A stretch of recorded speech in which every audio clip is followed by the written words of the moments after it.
Irmãos, nós lemos no início do nosso culto o capítulo 1 do livro de Jonas. Vamos ler o capítulo 2 agora.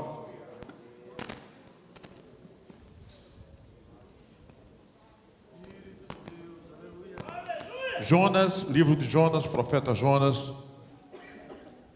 capítulo 2. É um livro de apenas 4 capítulos. Nós lemos já o primeiro, vamos ler o capítulo 2. Toda a igreja de forma congregacional, em nome do Senhor Jesus. Vamos ler todos juntos? 1, 2, 3. E orou Jonas ao Senhor, seu Deus, das entranhas do peixe. 2.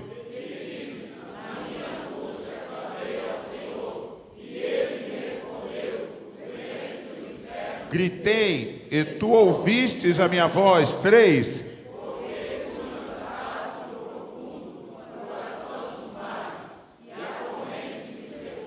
Todas as tuas ondas e as tuas vagas têm passado por cima de mim. 4.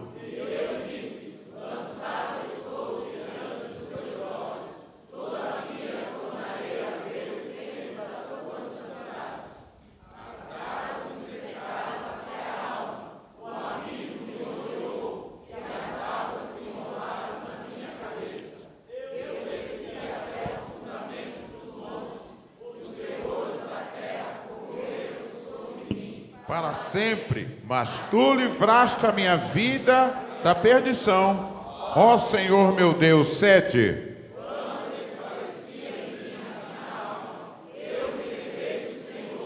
E entrou a ti a minha oração no templo da tua santidade. 8.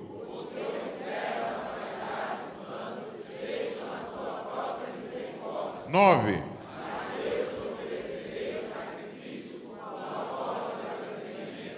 O que votei, pagarei do Senhor, vem a salvação. 10. E ele vomitou a Jonas na terra. Quantos podem dizer amém? Senhor nosso Deus, te agradecemos pelo privilégio de ler a tua palavra. Espírito Santo, através da mesma, fala conosco, nos dirige, nos orienta, nos capacita, Senhor. Nos ajuda, assim nós oramos em nome de Jesus, amém. Meus irmãos, repita comigo: o propósito de Deus na provação. Mais uma vez. Sempre aconteceram provações desde que a igreja é igreja, não é? Jesus disse o seguinte: quem quiser vir após mim, negue-se a si mesmo. E isso é uma provação. Negar a si mesmo fala dos princípios humanos, do ego humano, e a gente vive sendo testado nisso todo dia. Quem quer ser crente mesmo, todo dia, não é? E o que eu vejo é que o evangelho moderno prega uma coisa que parece uma provocação, né? Oferecendo prosperidade, venha para a minha igreja, venha para o meu evangelho, que você vai ser próspero, você não vai ter luta nenhuma. Eu fico imaginando se isso fosse como uma transmissão, igual um jogo de futebol, e todo mundo começasse a reclamar de lutas, porque eu não sei se vocês já prestaram atenção, é muito recorrente isso. A gente encontra o irmão e não é difícil ele perguntar: e aí, como é que vai a luta, como é que vai a aprovação, né? Parece que a gente não tem bênção para contar, ou parece que isso é uma novidade e a gente tem que falar: como é que vai a luta, como é que vai a aprovação, né, varão? As irmãs dizem, né, varoa? E a gente sai perguntando esse negócio. Eu fico imaginando, e aí o narrador diria assim: olha, está todo mundo reclamando de luta, de provação. O comentarista dizia assim: a regra é clara. Jesus disse: no mundo tereis, mas tende bom ânimo. É a regra. Diga para o irmão do seu lado: essa é a regra. No mundo tereis aflição, mas tende bom ânimo. Simples assim, está escrito. O problema é que a gente precisa aprender a lidar com essas questões. Que quem é crente há muito tempo sabe disso, que a gente, na verdade, tem vitórias. Tem ou não tem, irmão? Só que vem outra luta. É o processo. E quando a gente chegar à estatura de varão perfeito, Jesus leva. Quando for a igreja toda, no dia dele, vai arrebatar a igreja toda. Enquanto isso, já repararam que quando a gente está num velório, já viu alguém falar mal de alguém em velório? Mas era maravilhoso. Essa irmã era uma bênção. É lógico, por isso que Jesus levou. Não é assim, não, os que não é uma bênção estão aqui ainda. Eu sou um deles. Jesus está trabalhando. Irmão, essa é a verdade dos fatos. Não é? Jesus está trabalhando na nossa vida. Na hora que chegar a estatura de varão perfeito, antes que a gente quebre de novo, ele vem e recolhe.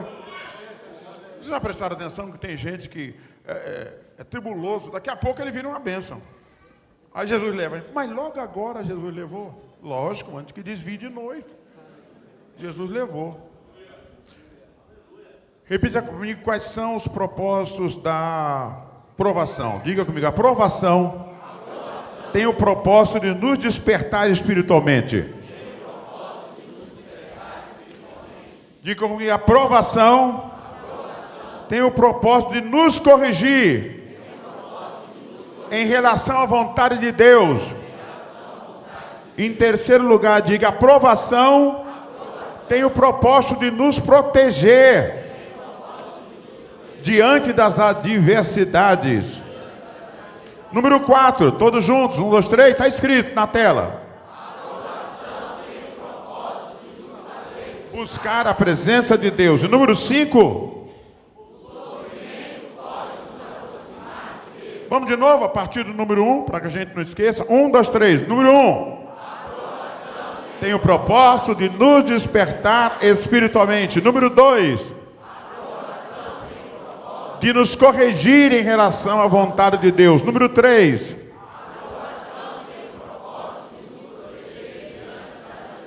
Número 4. A presença de Deus. E número 5. Glórias ao Senhor. Profeta Jonas, meus irmãos, foi o texto que nós lemos. Passou uma grande provação. A primeira coisa que eu queria lembrar aqui, que Deus não tinha só Jonas, Deus tinha mais profetas para usar. Por que Deus escolhe justamente Jonas? A minha avaliação, e já há algum tempo, é que Deus escolheu Jonas, não era porque Jonas era o melhor, porque Deus onisciente, onipresente, onipotente, já sabia que Jonas ia fazer isso. É porque Deus precisava trabalhar na vida de Jonas. Deus precisava trabalhar o profeta. E vocês já prestaram atenção que quanto mais a gente quer se aproximar, parece que a luta vem mais. Não, é porque Deus está trabalhando a gente.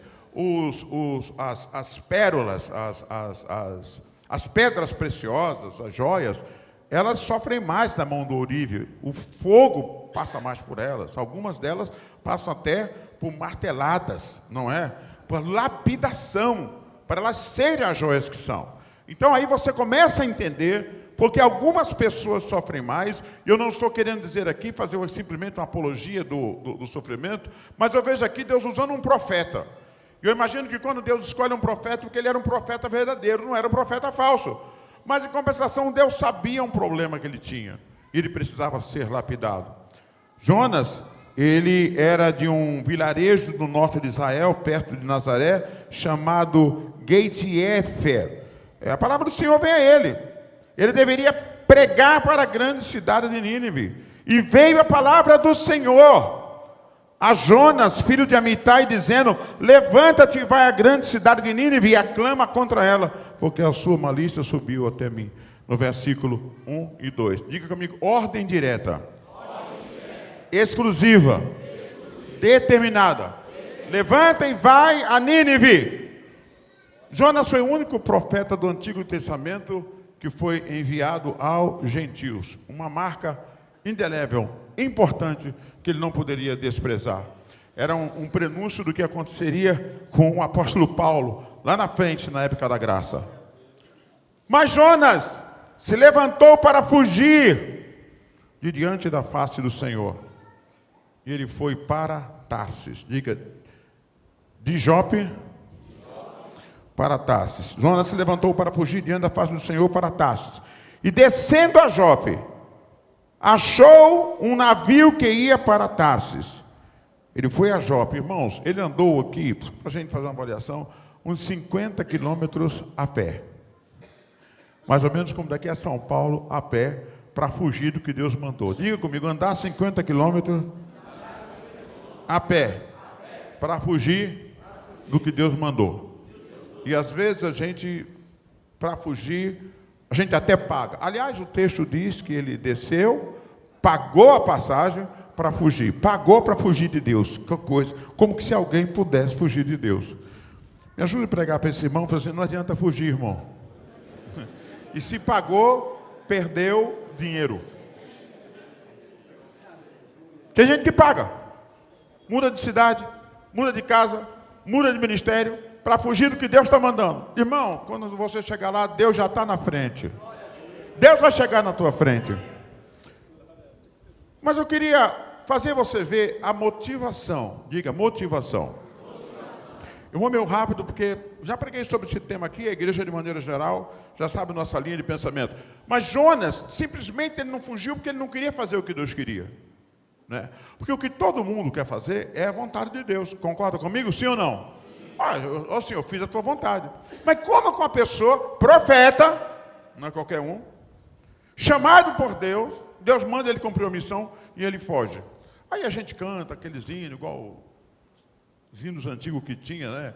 E Jonas fugiu e teve que andar de baleia, aquela coisa toda, dando a impressão assim que ele estava simplesmente não querendo fazer a vontade de Deus. Existia um motivo.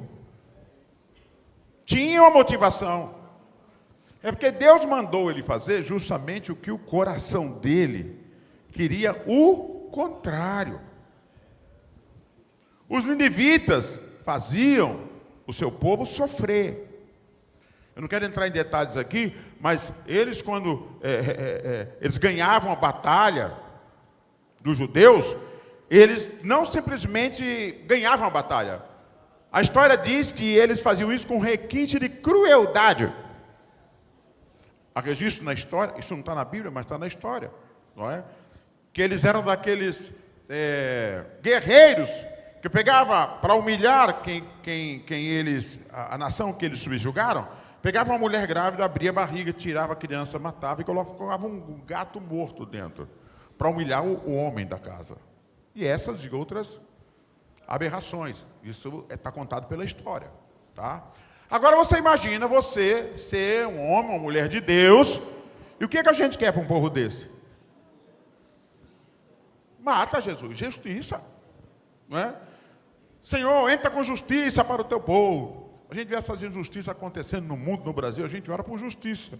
E a justiça que a gente quer é, normalmente, ver Deus punir o nosso adversário. Então, aquela história do Jonas fujão, que a gente fala, a gente começa agora a ter uma outra visão dele, né? Fala que esse irmãozinho do lado assim, se fosse você no lugar dele, como ia agir? Eu fico imaginando se a gente chega no céu, irmão Sabino, e encontra Jonas, e a gente chama ele de fujão, fujão, fujão. Acho que ele diria assim, você já fugiu por muito menos. Por muito menos você já fugiu de cantar, de pregar, né? Eu já vi irmão falando assim, Jesus, eu não vou mais emprestar minha boca para o Senhor, grandes coisas. Deus está lá precisando da tua boca. Mas é o seguinte, a gente picha Jonas e a gente está fugindo por muito menos. Não, pastor, todo mundo vai falar de mim, todo mundo vai te criticar. É assim mesmo que funciona, meu irmão. Está escrito.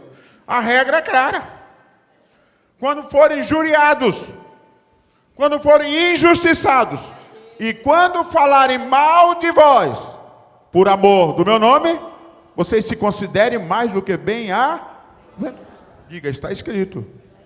Diga para esse irmão, a regra é clara. Estou chateado, pastor, estão falando de mim, estão me criticando, mas já não estava profetizado isso? O nosso ensino hoje aqui é para preparar a gente para o que é normal e a gente está estranhando. Porque quando a luta vem e se levanta, a gente começa a deixar, cantar menos, ser menos fervoroso, orar menos, cooperar menos, porque está com luta. Eu tenho uma coisa para falar, não acho bom tu fazer a obra, porque não vai parar não, meu irmão.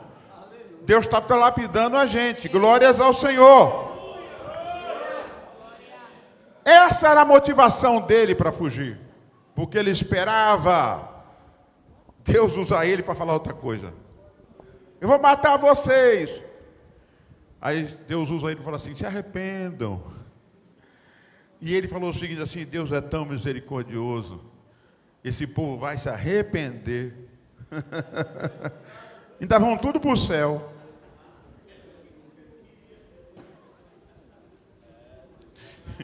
E ele querendo ver eles no inferno. E ele sai pregando. Irmão, você conhece a mensagem? A mensagem de 3 dias, né, pastor Vitor? 3 dias. Mensagem rapidinha, correndo. Se arrependa, se arrependa, se arrependa. Era aquele camarada que estava pregando, não queria que ninguém. Dentro de 3 dias, a cidade toda, o rei, estava jejuando, vestido de saco, de cinza, pedindo perdão a Deus. Deus salva a cidade. Essa atitude de Jonas o levou a experimentar uma grande provação. Irmãos, veio a grande tempestade, nós já lemos aqui, diga grande tempestade. Diga assim, os marinheiros perderam as cargas, os marinheiros perderam as cargas. Irmão, fugir de Deus, presta atenção, fugir de Deus pode trazer sofrimento à nossa vida e quem está perto de nós. Sua família pode sofrer, a igreja pode sofrer, o departamento pode sofrer, a congregação, o setor pode sofrer, porque você está fugindo de fazer o que Deus quer, o que Deus manda. Irmãos, agora preste atenção um pouquinho comigo aqui. Fugir de Deus são muitas coisas que podem envolver. Por exemplo, uma delas é você não fazer aquilo que era lógico todo mundo fazer. Por exemplo, muitas vezes fazer o que Deus quer, do ponto de vista humano, para usar um linguajar bem popular que todo mundo conhece, é pagar um mico. Não, como é que você vai fazer um negócio desse?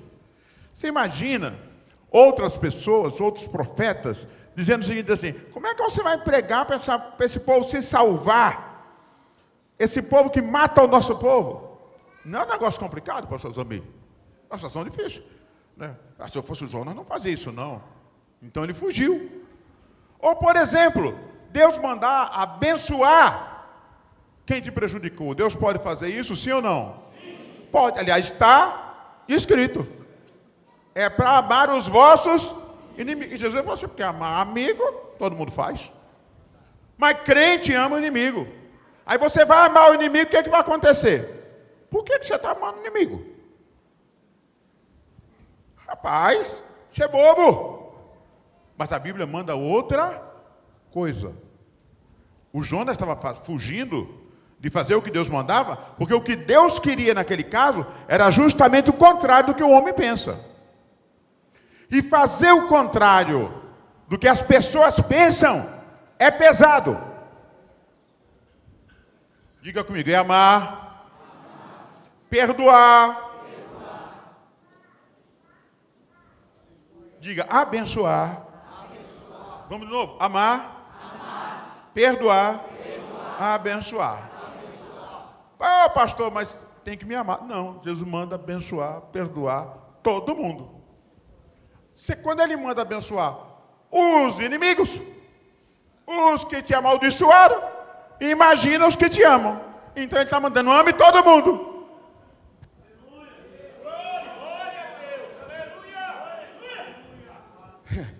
É complicado, mas isso é o evangelho. Esse é o problema, a motivação dele era essa.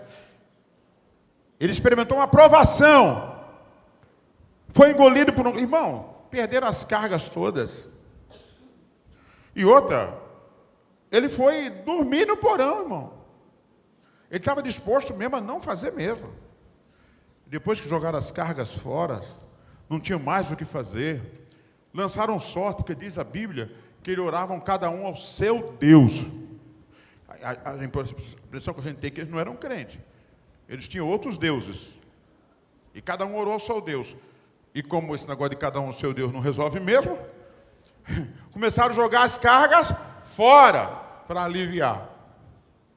Aí não tinha mais carga para jogar, o que eles fizeram? Vamos lançar sorte. Em outras palavras, vamos começar cada um por um jogar no mar. Porque morrer, vai morrer todo mundo mesmo. E qual foi o primeiro que saiu na sorte? Diga forte, Jonas.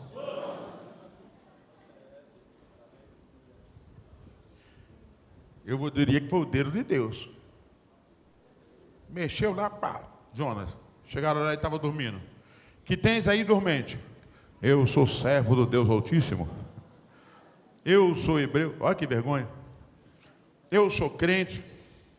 E é o seguinte, eu estou fugindo aqui. E o que a gente deve fazer? Ó, vocês me jogam no mar. Olha para cá. Fale com o irmão do seu lado. Por que ele não se jogou sozinho? Já que ele sabia, né? Pulava. Mas é que é o seguinte, irmão, ele estava com a síndrome de vítima. Ele já era vítima de Deus e agora queria ser vítima dos marinheiros. Ah, me jogaram.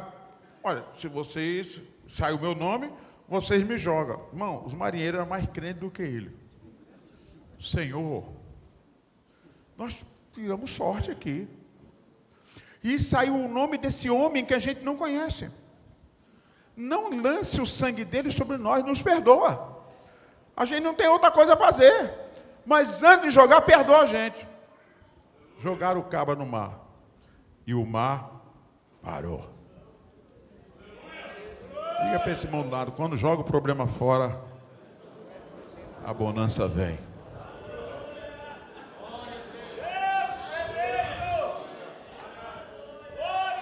O Senhor nos ajude a sair do problema da nossa vida, da nossa casa, da nossa família, da igreja, dos departamentos. Senhor, onde está o problema, Senhor? Dá vitória para a tua igreja. Agora, irmão, olhe para cá. Precisamos ter cuidado, que muitas vezes a gente está mimando o problema. Eles não pensaram duas vezes. Oraram ao Senhor, pediram perdão e se livraram do problema. Senhor, ele é profeta, é problema teu.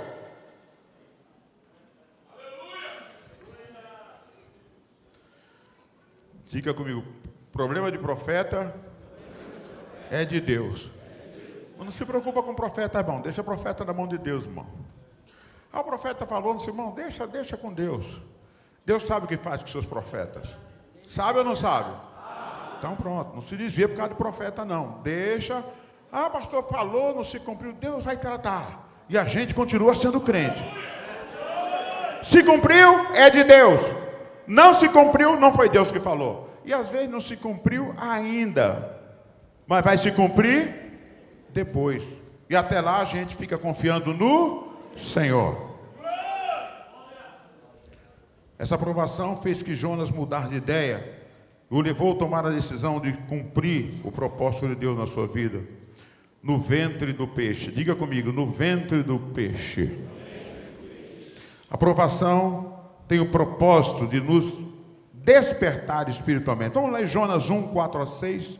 Toda a igreja. Jonas 1, versículos 4, 5 e 6. Jonas 1, versículos 4, 5 e 6. Todos juntos, 1, 2, 3. Mas o Senhor...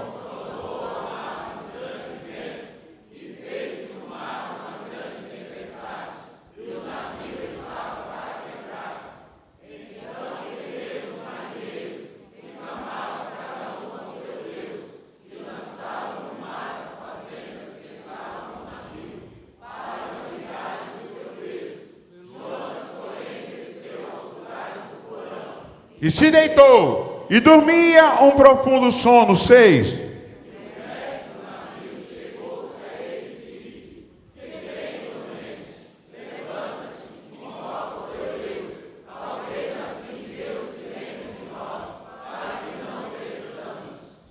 Meus irmãos, a provação veio para acordar Jonas.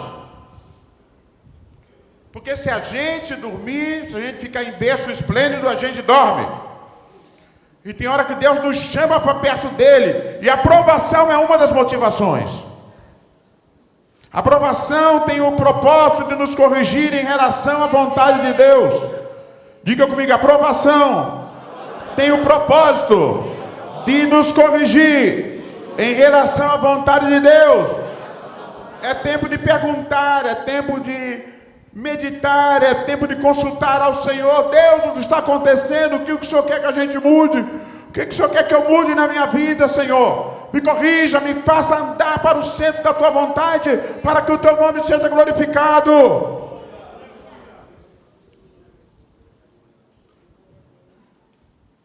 Os marinheiros apavorados e o profeta dormindo. O navio tendo percas e o profeta desacordado. Diga comigo, a provação tem o propósito de nos proteger diante das adversidades. Diga comigo, nos proteger. Eu tenho uma palavra de vitória para a sua vida essa noite. Erga sua mão. Essa prova não vai te matar. Essa prova está te protegendo. Recebe essa palavra, essa prova não vai te matar. Essa prova está te protegendo. Oh, glórias ao Senhor. Glória, recebe essa palavra sobre a tua vida. Aleluia! Aleluia! Irmão, na praia de Pernambuco aí, volta e meia morre gente, fica gente ferido por causa de pequenos tubarões. Não é grande, tubarãozinho. Tem gente que perde o braço, a mão, tal. Agora você imagine um grande peixe que Jesus disse que é baleia, né, pastor? O Velho Testamento diz que é um grande peixe. Aí Jesus, para acabar a dúvida, disse que era uma baleia. Não tem como você ser comido por uma baleia sem morrer. A baleia vem, irmão, e engole Jonas. Imagina um corpo de um homem como um quiabo. Mas por que ela engoliu como se fosse um quiabo? Pois porque era Deus que estava usando a baleia. Porque se a baleia não vem, ou o grande peixe, como qualquer um queira, não é? Era morrer ou morrer. Ou morrer comido, ou morrer afogado. Ou morrer.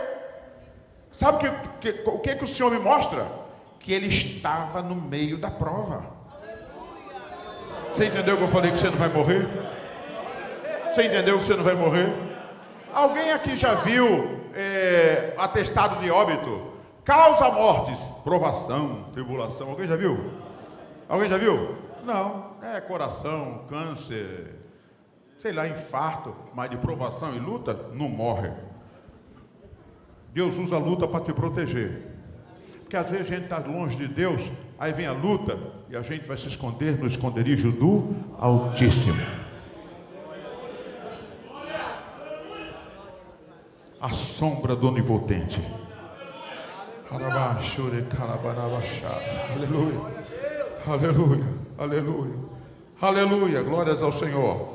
Versículo 11 em diante, toda a igreja. 1, 2, 3, versículo 11, todos juntos, capítulo 1, 1, 2, 3. E disseram-lhe: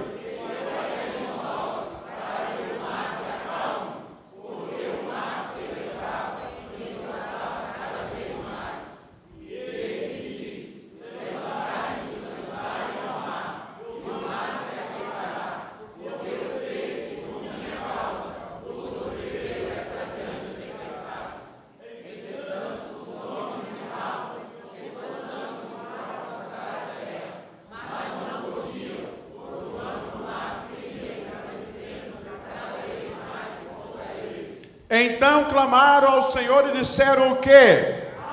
Senhor, nós te rogamos, não pereçamos por causa da vida deste homem, e não ponha sobre nós o sangue inocente, porque tu, Senhor, fizeste como te aprouve. Espera um pouquinho só, pode deixar na tela. Porque tu, Senhor, fizeste como te aprouve. Maria já ficaram crente. Senhor, a gente está reconhecendo que o Senhor está fazendo do teu jeito. A gente não quer matar ele não, mas essa é a maneira que ele vai para o mar. Continue lendo agora. 1, 2, 3.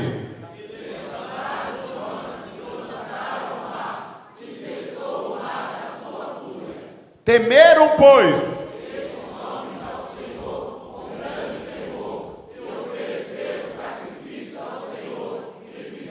17.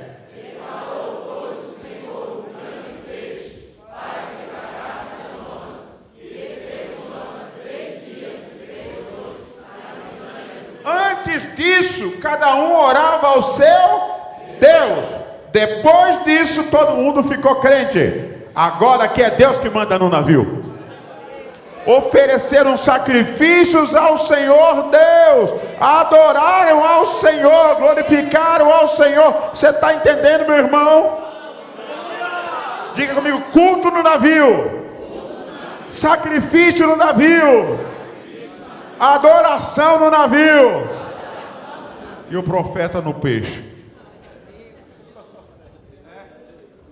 Irmão, Deus opera. Aleluia. Aleluia, um culto espiritual no navio. E agora, irmã Sara, vai ter culto no ventre do peixe. Diga-me, é culto ou culto? Pastor, essa luta é culto para cá, é culto para cá, campanha para cá, oração para lá. Mas não tem outro jeito, irmão. É culto no navio para parar a tempestade. E agora culto no ventre do grande peixe. Aleluia.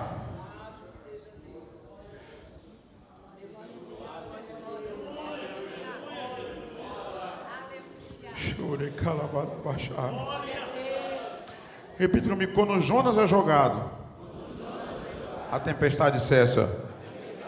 Diga: Deus é adorado pelos marinheiros. Diga: festa espiritual no barco. Diga: louvor, adoração, sacrifício.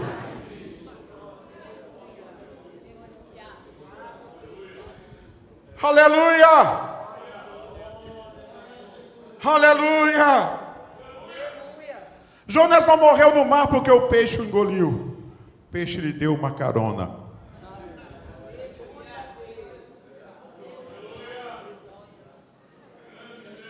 Para entrar no navio ele, mas no peixe foi.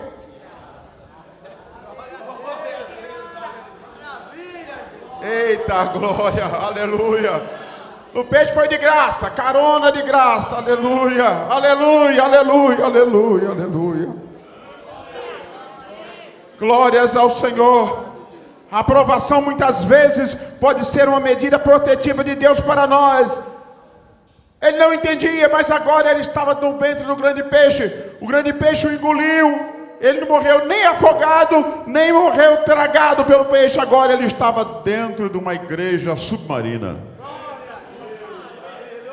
Campo missionário.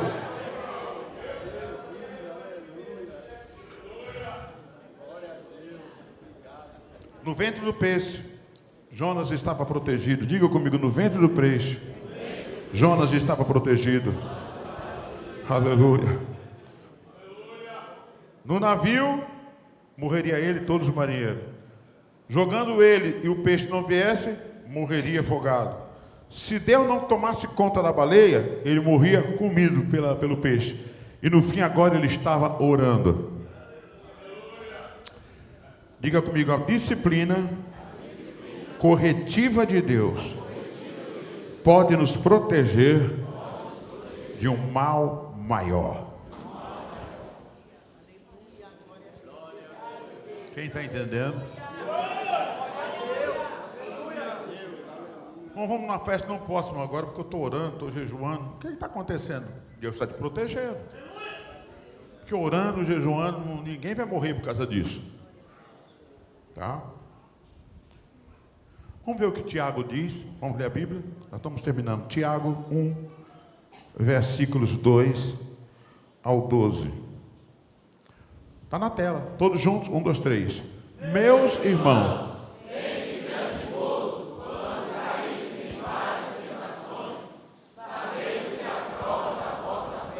produz 4. Para que sejais perfeitos e completos, sem faltar coisa alguma. 5.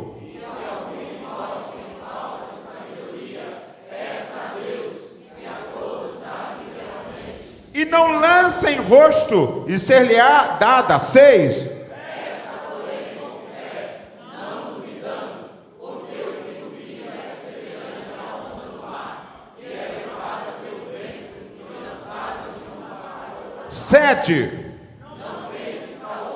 Que receberá do Senhor alguma coisa. 8.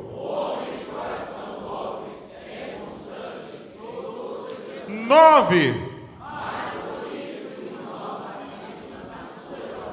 10.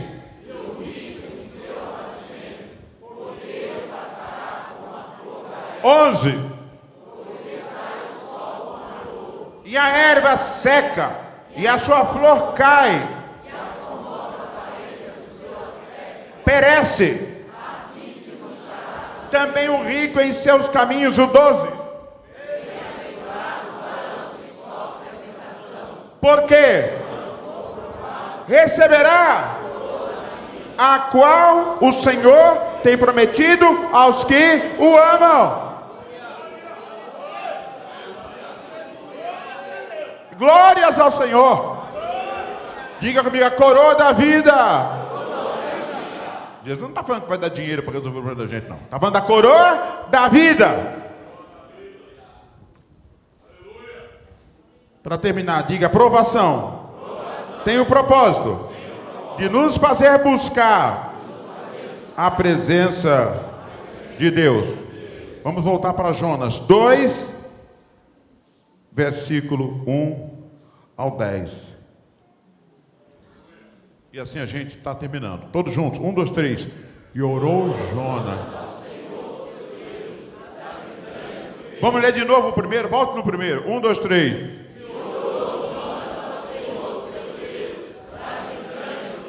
Glórias ao Senhor. Vamos em frente.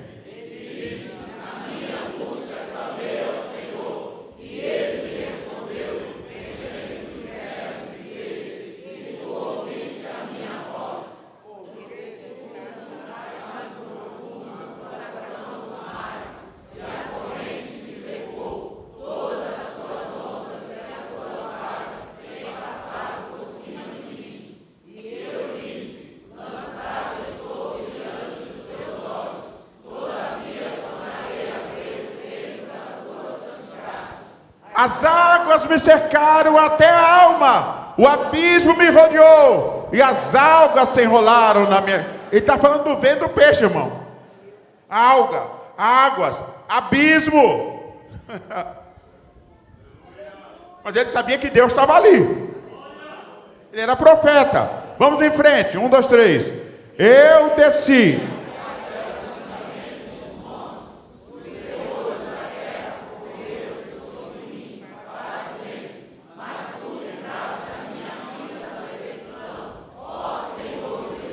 Olha para cá, em terra ele não disse isso, no navio não disse isso, mas no vento do peixe, no abismo, ele orou.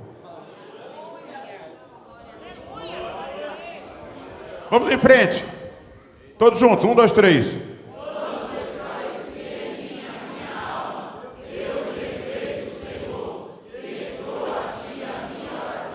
No templo da tua... Irmão, do ventre do peixe, no fundo do oceano, ele entrou diante do templo da santidade de Deus.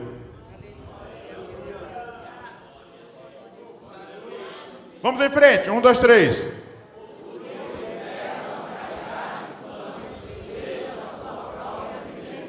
Nove.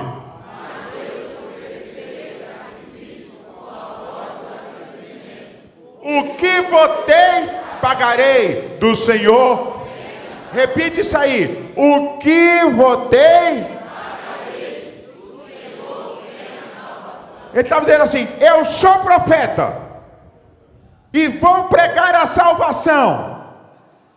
Diga comigo, arrependido, intercessor, profeta verdadeiro.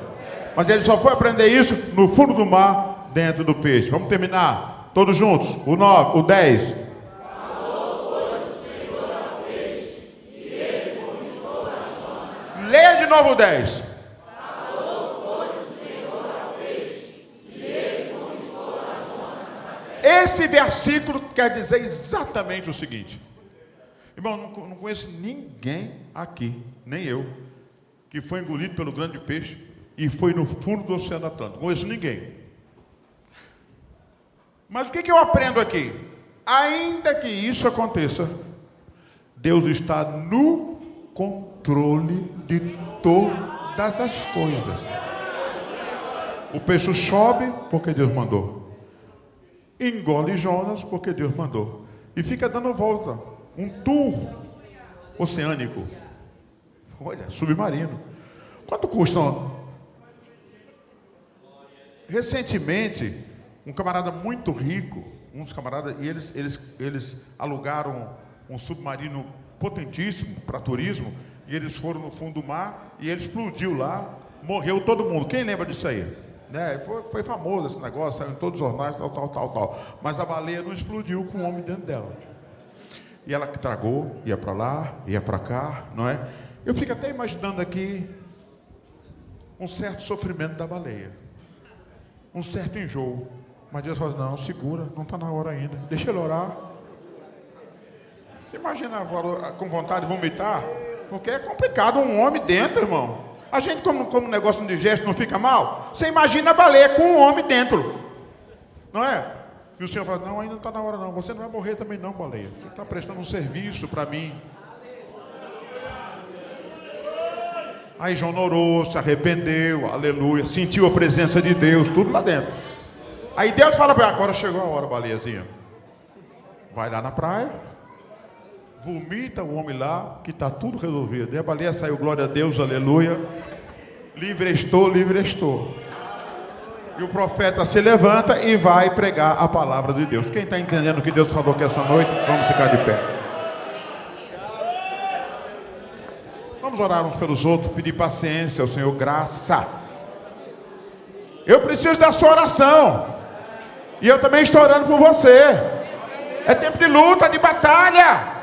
Mas nós não vamos morrer. Deus está no controle. Quem acredita, adora ao Senhor. Deus está no controle da nossa vida. Deus está no controle da sua família. Deus está no controle da igreja. Deus está no controle da congregação, do setor. O nome dele finalmente será glorificado. Oremos uns pelos outros, Senhor nosso Deus.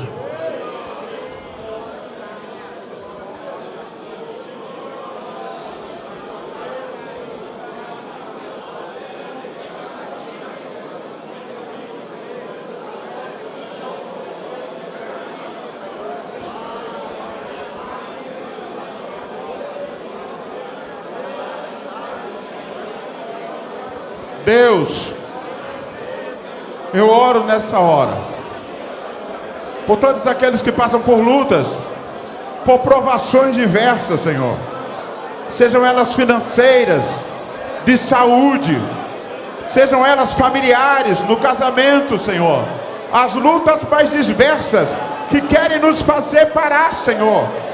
Pai, pelo nome de Jesus Cristo e pelo poder da Tua palavra, Senhor, que o Espírito Santo revele em cada coração que o Senhor está no controle de todas as coisas.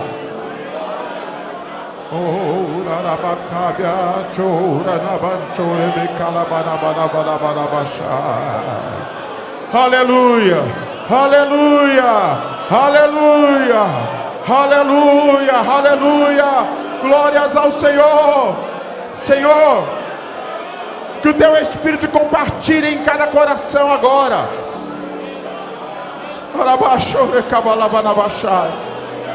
Que o Senhor nos prova para nos fazer melhorar.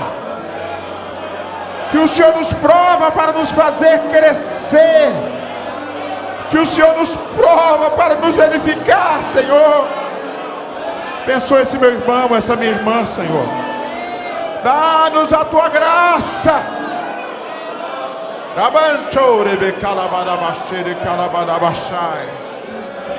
Em nome de Jesus. Em nome de Jesus. Em nome de Jesus. Em nome de Jesus. Em nome de Jesus. Diga uma palavra de vitória para esse irmão da direita e da esquerda. Abençoe a vida dele. Abençoe a vida dela. Em nome de Jesus. Aleluia. Aleluia.